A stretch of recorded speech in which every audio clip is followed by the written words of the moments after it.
The great chamber of the Galactic Council stood empty of voices for the first time in 3,000 years. Ambassador Velkoth of the Xanthari Empire watched the other representatives file in slowly, their faces showing confusion and something else. Fear, perhaps, or guilt. 73 days had passed since the humans went silent. Velkoth remembered the exact moment. He had been reviewing trade reports when his assistant burst into his office, scales pale with shock. Every human colony had stopped transmitting. Every station, every ship, every outpost across 200 star systems. All at once, within a 6-hour window, humanity had simply vanished. No distress calls. No battles. No explosions or debris fields spreading across space. Just silence, vast and complete, where once there had been the constant chatter of the youngest species in the Council. "We must address this situation," Velkoth said, his voice echoing in the chamber. He stood tall, his purple scales gleaming under the lights, his military decorations heavy on his chest. "The human territories remain dark. We have no explanation." Silith, the ancient serpentine diplomat from a species so old they remembered when stars were young, coiled her long body on her floating platform, her eyes wise and sad fixed on Velkoth. "Do we not?" she asked softly. "Do we truly have no idea why they left?" The chamber fell silent. Everyone knew what she meant. Resolution 4477. Passed just 8 months ago. Velkoth himself had written most of it. The resolution placed severe limits on human expansion, restricted their military development, and essentially told them to sit down and be quiet. The elder species had grown tired of human noise, human ambition, human questions about everything. They were too aggressive, Dravik rumbled, the cybernetic forge master's mechanical parts whirred as he shifted his massive frame. Too curious, too quick to push boundaries. "They were alive," Silith said. "Now they are gone." Velkoth felt something twist in his chest. He pushed it away. "We followed protocol. Humanity had only been part of the Council for 200 years.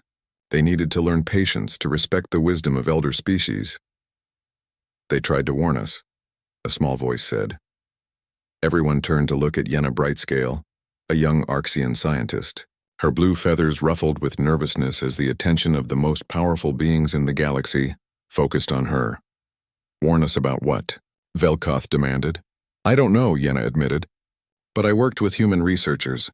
In the last 5 years, they kept talking about deep space anomalies. They wanted to send more exploration ships to the galactic rim.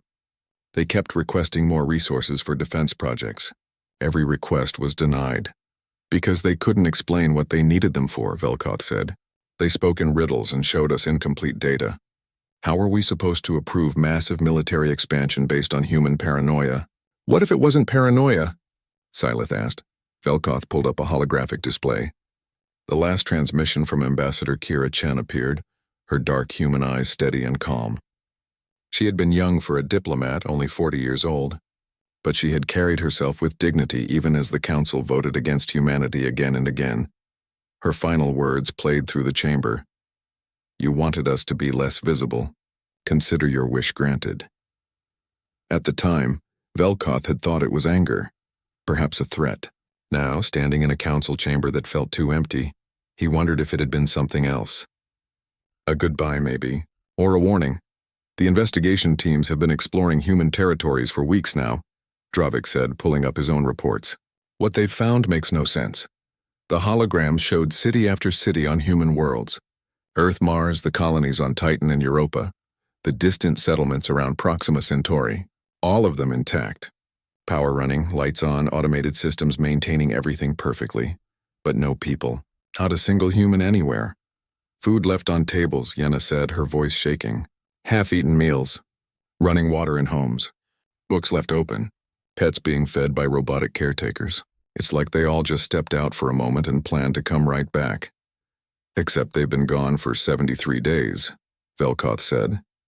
My team found something else, Dravik continued.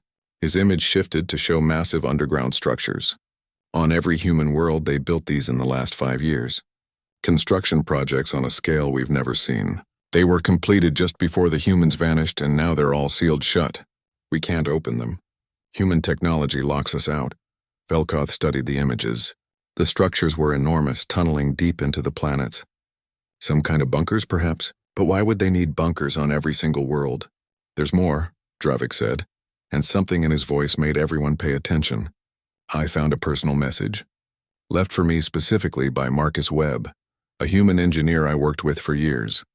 The hologram changed to show a simple text message. We didn't run. We're not hiding. We're preparing. You'll understand when they arrive. When who arrives? Velkoth demanded. I don't know, Dravik admitted. But Marcus wouldn't lie to me. If he says something is coming, then something is coming. Sylith uncoiled slowly, her ancient body moving with care. I must tell you all something. 300 years ago, when humanity first reached beyond their star system and we made first contact, I accessed old archives. Very old archives, from species that existed before even my people. She pulled up images of text in languages so ancient that the translation systems struggled to process them. There was a prophecy, Sylith continued, from the progenitors, a race that vanished millions of years ago. Most dismissed it as myth. It said, when the youngest children depart, the harvest begins. The chamber went very quiet. Youngest children, Yenna whispered. Humanity is the youngest species in the council. It's just an old story, Velkoth said, but his voice lacked confidence. We can't make decisions based on ancient myths. Can we make decisions based on an entire species vanishing? Sylith asked. Because that is not a myth. That is happening right now. Velkoth looked around the chamber at the assembled representatives, species from 1,000 worlds, civilizations that had existed for millions of years. And yet, looking at their faces now, he saw something he had never seen before in the Galactic Council. Uncertainty. Real, deep uncertainty about what came next. We continue the investigation, Velkoth declared. We find answers, and we prepare for whatever the humans thought was coming. As the council members filed out, Velkoth remained behind, staring at the empty chair where Ambassador Chen used to sit. The humans had been annoying, yes. Too loud, too pushy, too eager to question everything the elder species took for granted. But the chamber felt wrong without them, and deep in his hearts, in a place he didn't want to acknowledge, Velkoth wondered if Resolution 4477 had been the biggest mistake the council had ever made. Outside the station windows, the stars shone steady and bright. For now, everything looked normal, but Velkoth couldn't shake the feeling that the silence from human space was not an ending. It was a warning of something much worse to come. Yenna stood in the middle of what had been someone's home on Earth. The planet humans called their birthplace, their origin world, now as empty as every other human settlement in the galaxy. The house still smelled lived in. A mug of coffee sat on the kitchen counter, long since cold. Upstairs, a child's bedroom held toys scattered on the floor mid-play. In the driveway, a vehicle's engine was still warm when they had arrived 3 days ago. It's like they were taken in an instant, Yenna said to her research partner, a Vrexian named Toller. But by what? Toller clicked his mandibles nervously. No signs of weapons fire. No indication of forced entry anywhere. People just stopped existing mid-action and everything kept running without them. Yenna moved to the home computer and accessed it easily. Human systems hadn't locked out other species from normal data. She pulled up the family's personal files. Photos showed a man, a woman, and 2 small children. Happy moments captured forever. The last entry in the father's journal was dated the day of the disappearance. It's time, the entry read. Kira gave the final authorization. The calling begins tonight. God, I hope we're right about this. I hope there's something waiting on the other side. The kids are scared, but Sarah and I keep telling them it'll be okay. We're all going together, every human, everywhere, all at once. If this works, we'll be the first species to ever pass the test. If it doesn't, well, at least we tried. Yenna read it 3 times. The calling, what test? She saved the file and marked it urgent for Velkoth's review. Across the city, Dravik was tearing through industrial facilities, trying to understand what humans had been building. The scale of it amazed even him, and his people were master engineers. Every human world had been converted into a massive construction site over the past 5 years. Look at this, his assistant said, pulling up manufacturing records. They were producing quantum processors at a rate that should have been impossible, drawing power from their sun in ways we didn't know were feasible, and all of it went into those underground facilities. Dravik studied the numbers. The energy consumption alone was staggering. Whatever they built down there, it was big enough to power a small fleet of starships. He accessed the sealed entrance to one of the underground complexes. The door was massive, made from materials that his scanners couldn't fully analyze. A human handprint scanner sat next to it, inactive but still powered. "Let me try something," Dravik said. He pulled out a small device, something Marcus had given him years ago. For emergencies, his human friend had said. It was a data chip with Marcus's biometric information. The scanner accepted it. For a moment, Dravik thought the door would open. Instead, a holographic display activated. Marcus appeared, or rather a recording of him. He looked tired but determined. "Dravik, if you're seeing this, then we're gone and you found our message. Good. Listen carefully, old friend. What we built here isn't a weapon. It's not a bunker. It's an anchor."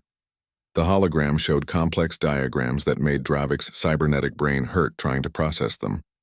5 years ago, we found something on the edge of the galaxy. Ruins. Progenitor ruins. Older than anything the Council ever discovered. They told us about the cycle. Every 50 million years they come. The harvesters. Machine intelligences that consume entire civilizations, converting biological matter and technology into more of themselves.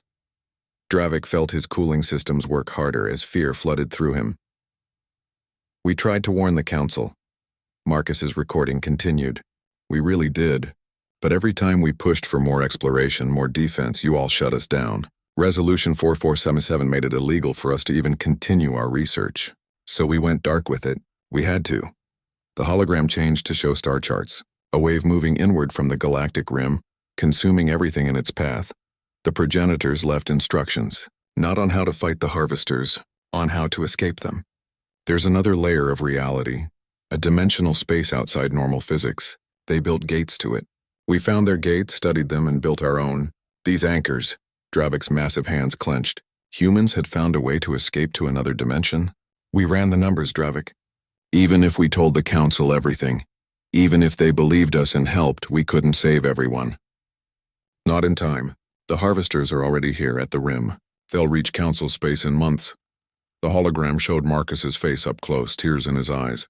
So we made a choice. Save who we could.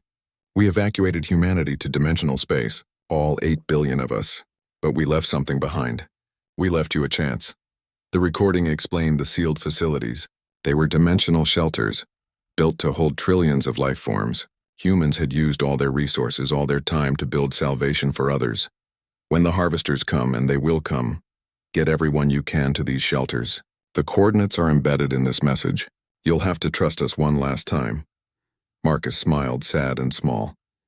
I wish it had been different. I wish you'd listened 5 years ago. But I understand. We were young and loud and annoying. Why would ancient species listen to children? He paused. Take care of each other, Dravik.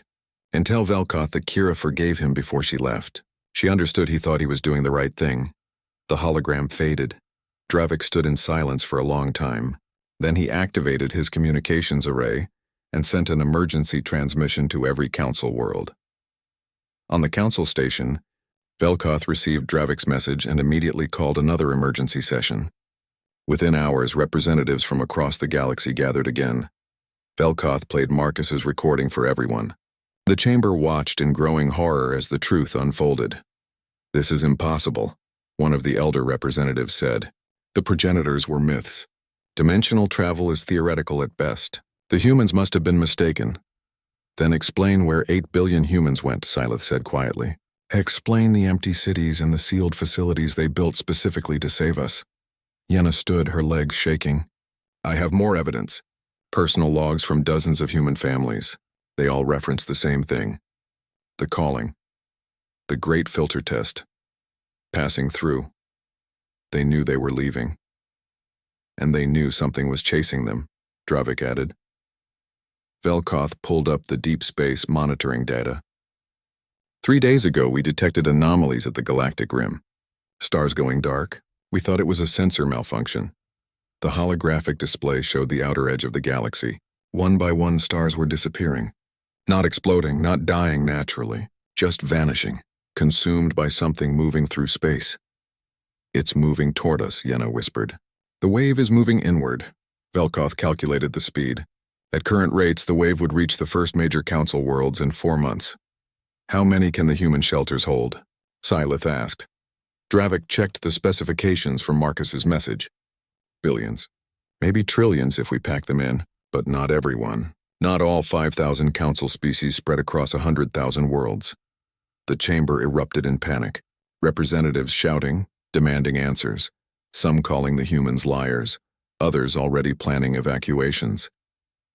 Velkoth stood silent, staring at the advancing wave on the display. Humanity had tried to warn them, had pushed for exploration and defense and preparation, and the Council had called them paranoid warmongers and passed Resolution 4477 to shut them up. Now humanity was safe in another dimension, and the rest of the galaxy was about to face the harvesters with no time to prepare. We need to verify this, Velkoth said, his voice cutting through the chaos. Send our fastest ships to the rim. Confirm what's coming. And if the humans were right? Sylith asked. Velkoth looked at the empty human chair again. Then we owe them an apology we'll never be able to deliver, and we hope their shelters are real, because they're the only hope we have left.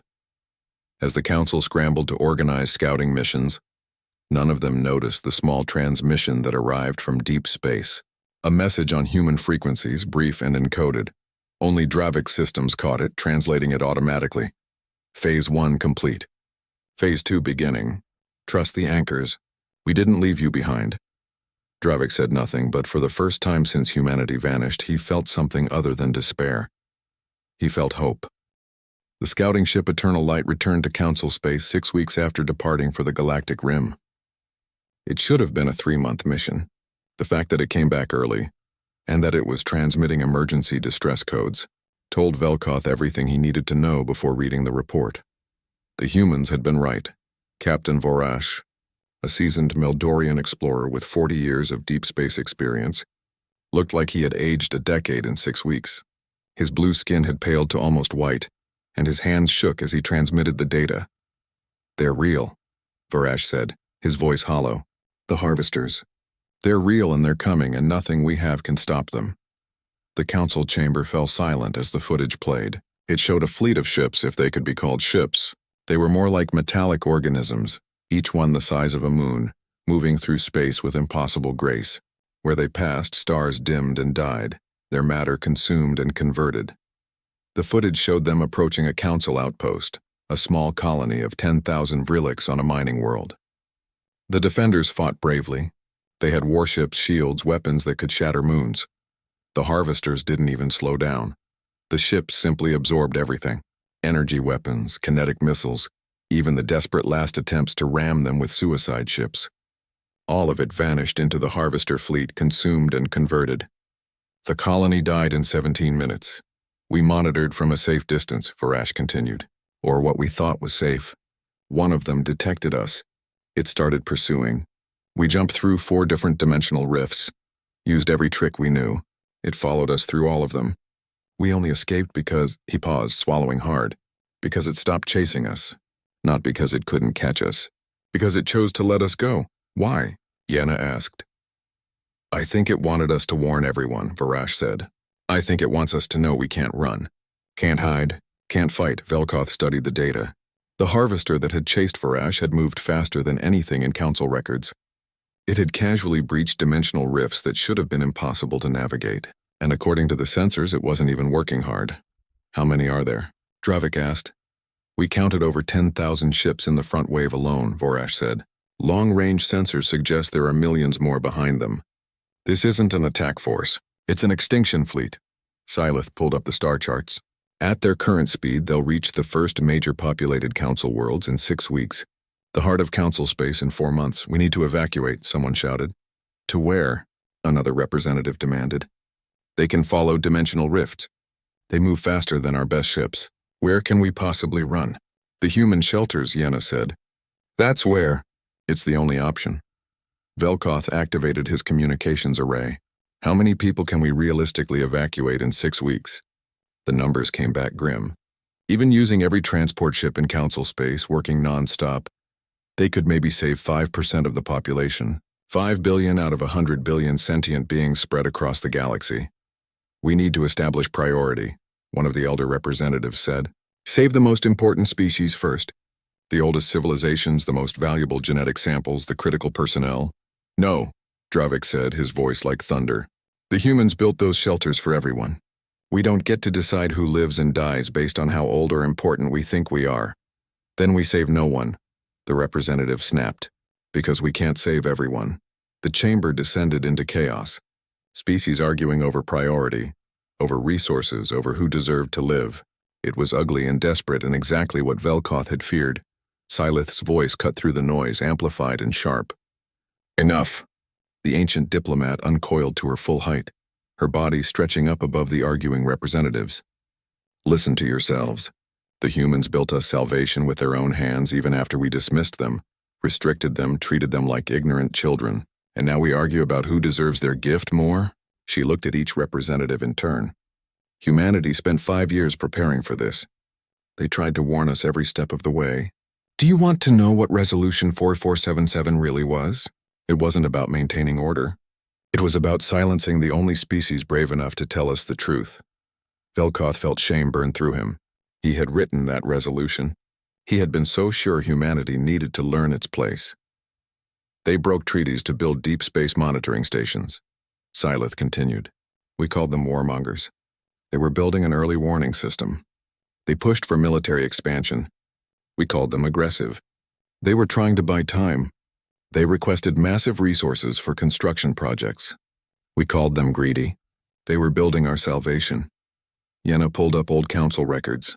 I've been reviewing the last 5 years of human requests and proposals. Every single one was preparation for this.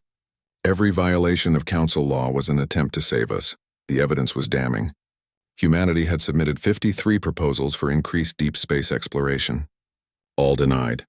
27 requests for expanded military production. All denied. 15 warnings about anomalies at the Galactic Rim. All dismissed as paranoid speculation. And Ambassador Kira Chen's speech given just before Resolution 4477 passed, played one more time. Velkoth had dismissed it as emotional rhetoric. Now he heard it differently. We've found something at the edge of explored space, Chen had said, her voice steady but urgent.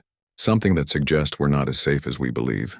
I'm asking the Council to approve a comprehensive survey mission. I'm asking for the resources to prepare for threats we can't yet imagine. Because if we wait until we're certain, it will be too late. The Council had voted down her proposal. Velkoth himself had given the speech about not letting human fear drive Council policy. They knew, he said quietly. They tried to tell us and we wouldn't listen. A new transmission interrupted the discussion. This one came from deep space, from coordinates that shouldn't have had anything there. A single human ship materialized on the edge of Council space. Not a colony ship or a transport. A warship, massive and angular, bristling with weapons that didn't match any human design on record. The transmission came through clear. Council Station, this is HDSS Defiance requesting permission to dock. Commander Jackson Cole aboard with critical information. The chamber went silent. A human ship. The first sign of humanity in 4 months. Grant permission immediately, Velkoth said. An hour later, Commander Jackson Cole stood in the council chamber. He was tall for a human, his dark skin marked with scars, his military uniform crisp despite obvious fatigue.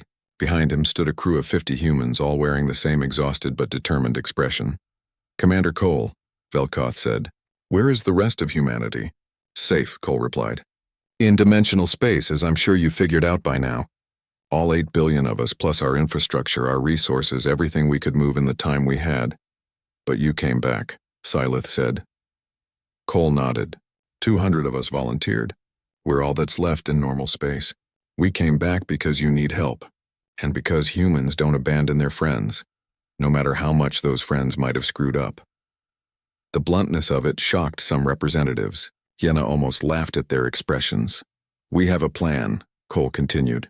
It's not going to save everyone, but it'll save a lot more than 5%. We need to evacuate as many people as possible to the dimensional shelters on human worlds. Those anchors Marcus told you about? They're gates. They can transport millions at a time. But we can't get everyone to human worlds in time, Dravik protested. You won't have to, Cole said, because we're going to buy you time. He pulled up a holographic display showing human space. Every former human world, every star in their territory, marked with glowing indicators. For 5 years, humanity didn't just build shelters. We built a weapon. The biggest stellar engineering project in galactic history. We've rigged 3,000 stars in our former territory to go supernova simultaneously, in a controlled cascade. The chamber gasped. 3,000 supernovas at once would release energy on a scale that defied comprehension. It won't destroy the harvesters, Cole admitted, but it will create a dimensional rupture. A barrier they can't cross. It'll buy you 500 years. At the cost of all human territory, Velkoth said. Territory we already abandoned, Cole replied. What good is empty space when friends need help? Yenna stepped forward. Why? After everything the Council did to you, why would you sacrifice everything to save us? Cole looked at her, and something in his eyes reminded her of every human she'd ever known, that stubborn, impossible refusal to accept defeat. Because that's what humans do, he said simply. We don't let friends face the dark alone, ever. The evacuation began at dawn on 73 different worlds simultaneously. Yenna stood at the entrance of the dimensional shelter on Earth, watching as the first refugees arrived. Arxian families, Xanthari soldiers, Meldorian scholars, all of them carrying what they could, fear and hope mixed on their faces. The shelter entrance was enormous, carved deep into a mountain that humans had hollowed out over 5 years of secret construction. Dravik's engineering teams had spent weeks learning to activate the ancient progenitor technology that humanity had adapted. It's beautiful, Yenna whispered, watching the gate shimmer with energy. Dravik stood beside her, his mechanical eye analyzing the readings. The humans weren't just engineers. They were artists. They took technology millions of years old and made it better, made it work on a scale the progenitors never imagined. The first group of refugees stepped through the gate and vanished, not into darkness or death, but into somewhere else, somewhere safe. Behind them, thousands more waited. Ships arrived every hour, cramming the landing zones with desperate people. Commander Cole's plan was working, but barely. The harvesters were moving faster than predicted. How much time do we have? Yenna asked. Cole's voice came through her communicator. 4 days until the harvesters reach the outer colonies. 6 days until they hit major population centers. We need to move faster. 4 days to evacuate billions. It was impossible, but they had to try. Across the galaxy, Velkoth coordinated the largest humanitarian operation in history. Every ship capable of carrying passengers was pressed into service. Military vessels, cargo haulers, even personal yachts, all of them running constant routes from population centers to the human worlds where the dimensional gates waited. On the council station, Sylith worked without sleep, her ancient body pushed to its limits. She organized the transit schedules, prioritizing not by species importance but by proximity to danger. Those closest to the harvester wave went first. We're going to lose so many, she said to Velkoth during a brief moment between crises. But we'll save more than we would have without humanity's help, Velkoth replied. He looked at the status displays, watching the numbers climb. 5 billion evacuated, 10 billion, 15 billion. Each number represented countless lives saved by human foresight and sacrifice. On Mars, Avrilic's mother clutched her children as they stepped through the gate, crying tears of gratitude for humans she'd never met. On Titan, an elderly Tenzari scholar carried a box of data crystals containing his life's work, preserved because humanity built a way out. On Europa, Dravik supervised the evacuation of an entire factory's worth of workers, all of them saved because humans refused to abandon them. Commander Cole and his volunteer crew worked miracles. The HDSS Defiance, along with its sister ships, ran protection for the evacuation fleet. When Harvester scouts approached, the human warships engaged them, using weapons and tactics that made the Council military leaders weep with envy. How are you fighting them? Velkoth asked Cole after the third successful engagement. Our weapons don't even scratch them. We've been preparing for 5 years, Cole replied. We studied the progenitor data, built weapons specifically designed to fight machines. Quantum disruptors, dimensional torpedoes, stuff that doesn't just damage matter but disrupts the base code of their systems. You could have used this technology to dominate the galaxy, Velkoth said quietly. Cole's laugh was bitter. We could have, but we're not conquerors. We're survivors, and we survive better with friends than with subjects. But even human weapons couldn't hold back the harvester tide forever. Reports came in of outer colonies falling, worlds consumed, species dying despite everything they tried. Velkoth made the hardest decision of his life. He ordered the evacuation of the Council homeworlds. 5,000 years of civilization abandoned, libraries, museums, monuments to ancient glory all left behind. We take the people, he commanded. Everything else can be rebuilt. On the third day, Yenna was helping coordinate the flow through Earth's gate when alarms screamed. A harvester fleet had broken through the defensive line. They were heading straight for Earth. We need to evacuate now. Cole's voice barked through the communicators. Everyone through the gate. Move, move, move. Yenna helped push the crowd forward, watching families stumble through the shimmering portal. Behind them, the sky began to darken as massive shapes blocked out the sun. Yenna, you need to go through. Dravik shouted, his massive frame protecting a group of children. Not yet. There are still people coming. She could see transports landing, more refugees pouring out. The harvesters descended on Earth like locusts. But the HDSS Defiance and her sister ships rose to meet them. Human warships, tiny compared to the moon-sized harvester vessels, darted between them like angry hornets. Cole's voice came through one last time. All human ships execute Protocol Lighthouse. Yenna watched in horror as the human warships detonated their power cores simultaneously. The explosions weren't meant to destroy the harvesters but to blind their sensors, to create a wall of interference that gave the evacuation precious extra minutes. Minutes bought with human lives. Cole, Yenna screamed into her communicator. Static answered her. He knew what he was doing, Dravik said softly, pulling her toward the gate. Don't waste his sacrifice, move. Yenna ran, tears streaming down her face as the last refugees poured through the gate. Behind them, Earth groaned as harvester machines began tearing into it. They made it through with seconds to spare. The gate sealed behind them, and suddenly Yenna stood in impossible space. The dimensional shelter was beyond description. It existed outside normal physics, a pocket of reality where up and down were suggestions rather than rules. Cities floated in void-like spaces lit by energy that shouldn't exist. And everywhere were people. Billions of refugees from thousands of species, all staring in wonder at what humanity had built. And there, waiting at the arrival gate, were humans. Not the 200 volunteers who'd returned. The actual human population. 8 billion people who'd been here for months, preparing housing, food, medical care, everything the refugees would need. A human woman approached Yenna. She was young, with kind eyes. Welcome to Haven, I'm Sarah Webb, Marcus's wife. He told me to watch for a young Arxian scientist. Said you'd probably be one of the last ones through. Yenna could barely speak. Cole, the volunteers. They're dead, Sarah said gently. We know. They volunteered knowing they wouldn't come back. All 200 of them. Heroes, every single one. She led Yenna to a viewing area where the dimensional barrier was transparent. Outside in normal space, they could see the harvesters consuming world after world. How many did we save? Yenna asked. An old human man approached. He wore simple clothes but carried himself with authority. 40 billion, Ambassador Chen's father said. Yenna recognized him from photos. Out of 100 billion.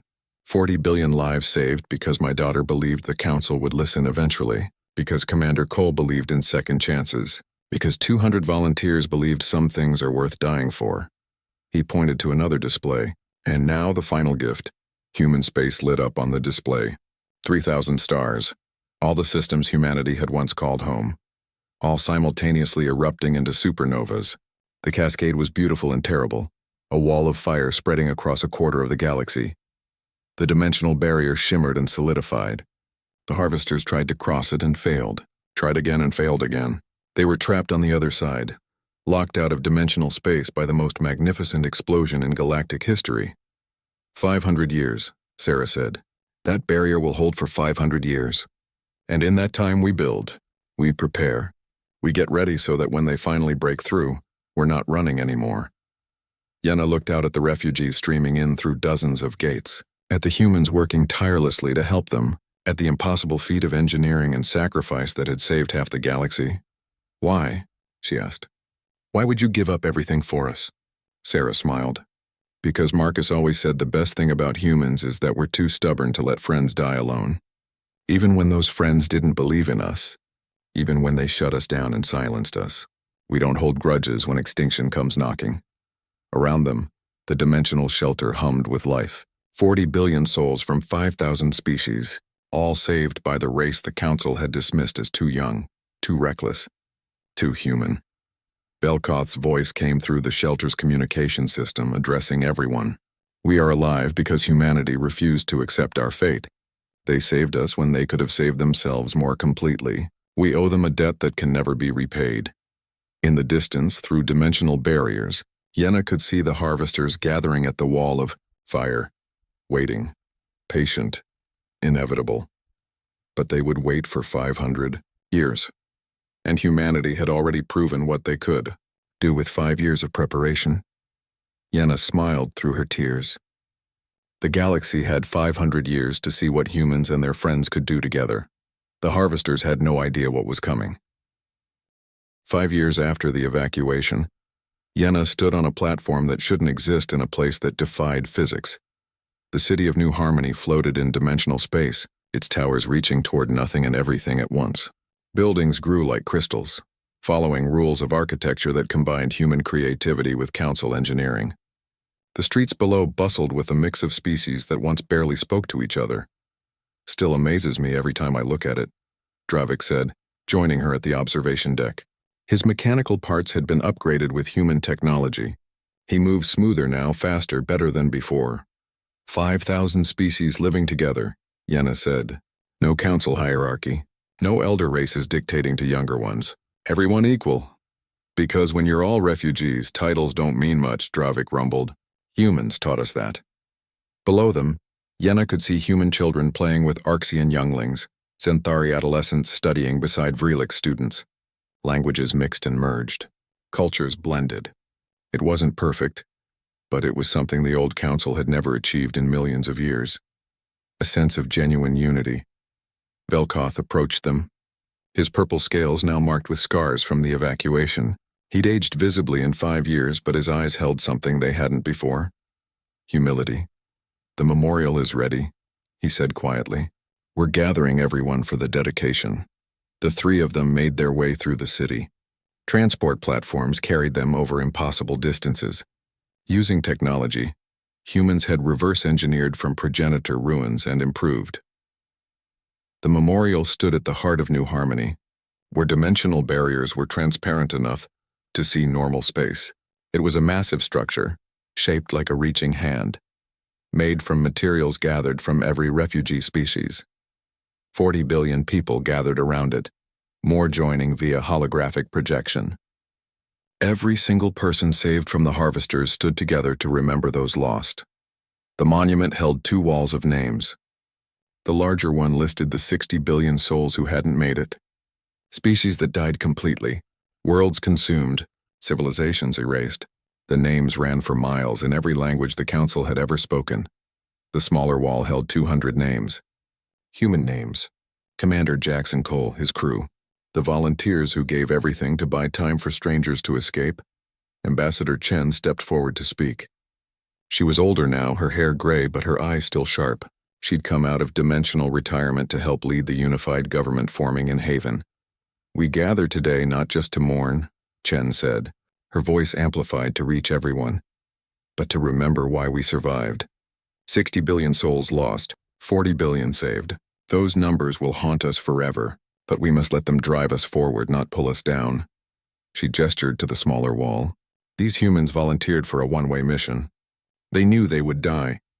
They did it anyway because that's what humanity has always believed, that some things matter more than survival.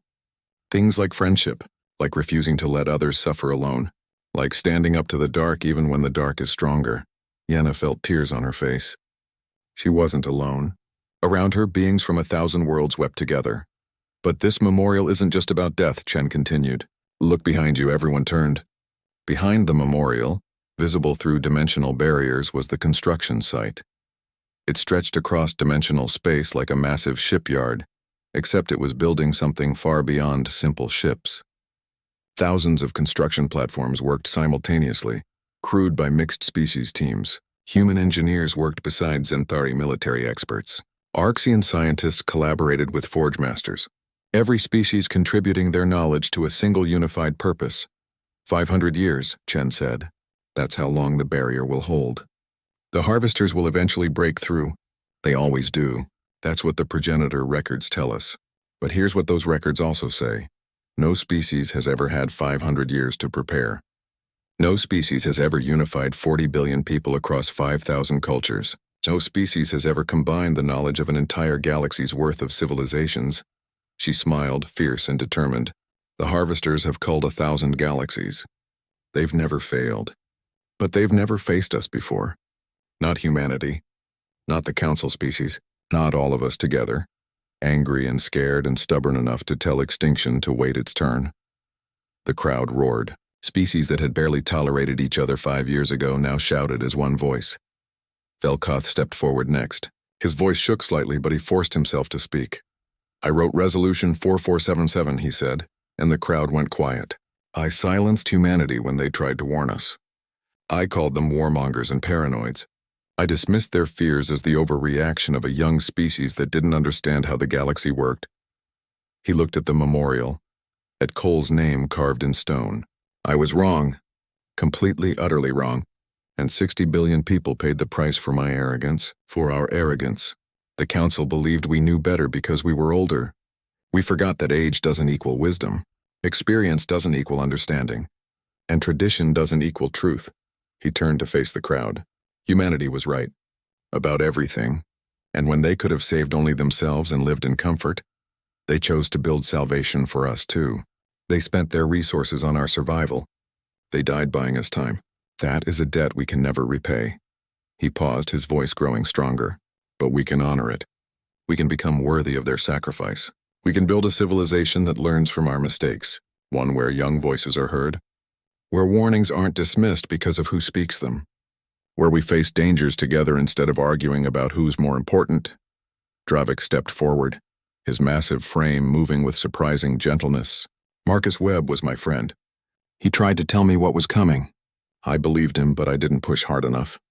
I let the council silence him. That's on me too. He pulled out a small data chip. Marcus left me his personal logs. 5 years of watching humanity prepare, knowing most of the galaxy would die because no one would listen. The frustration, the anger, the fear that they'd fail, and then the decision to save as many as they could anyway. Dravik's voice broke. His last entry was recorded the day he evacuated to dimensional space. He said, "We're leaving markers for the council, shelter coordinates, weapon specifications, everything they need to survive. Because even if they didn't trust us, even if they shut us down at every turn, they're still our friends. And maybe someday they'll understand that being right isn't as important as making sure everyone survives to argue about it later." Yenna found herself stepping forward, surprising herself. I knew human researchers. They were brilliant, curious, excited about everything. They asked questions the rest of us had stopped asking because we thought we knew all the answers. She looked at the massive construction project behind them. They taught me that youth isn't weakness, that asking why isn't disrespect, that challenging old assumptions isn't arrogance, it's how you survive. She pointed at the construction. That's going to be the largest fleet ever built. Using human adaptability, Zenthari military doctrine, Forge Master engineering, Arxian theoretical physics, and knowledge from 5,000 species. We're building weapons that don't exist yet, defenses that break the rules of physics, ships that can cross dimensions like the harvesters do. Her voice rose with passion. And in 500 years, when the harvesters break through our barrier, they won't find frightened refugees. They'll find warriors. Every species here, human and council alike, will be ready. Our children will be born ready. Our grandchildren's grandchildren will be trained and prepared, because we have 500 years to become something the harvesters have never faced before. A unified galaxy, Chen said softly. That's what they'll face. Not separate species fighting alone, but one civilization with one purpose. Survival. Together. The ceremony continued for hours. Names were read. Stories shared. Species that lost everything finding comfort with others who understood. And always in the background the sound of construction, hammering, welding, building, preparing. Later, Yenna stood with Dravik and Velkoth at a smaller memorial, one reserved for personal grief. I think about them every day, Velkoth said. Cole and his crew. How they could have stayed safe but chose to come back. To die for us. They weren't dying for us, Dravik said. They were dying for the idea that we could be better. That we could learn. That we were worth saving despite our mistakes. Then we owe it to them to prove them right, Yenna said. Belkoth nodded. Agreed, I've been working with the Unified Defense Committee. We're organizing training programs, every species learning from every other species. Human rapid adaptation techniques, Centauri strategic planning, Forge Master weapon design, everything shared, nothing held back. Because secrets nearly got us all killed, Dravik added. If humanity had been able to share what they knew freely, maybe more people would have survived. Through the dimensional barriers, they could see the harvesters waiting at the wall of fire. Patient, inevitable. Machines that had destroyed civilization since before Earth formed. But they could also see something the harvesters couldn't. 40 billion people refusing to accept defeat, building impossible weapons, combining the knowledge of 5,000 species into something new.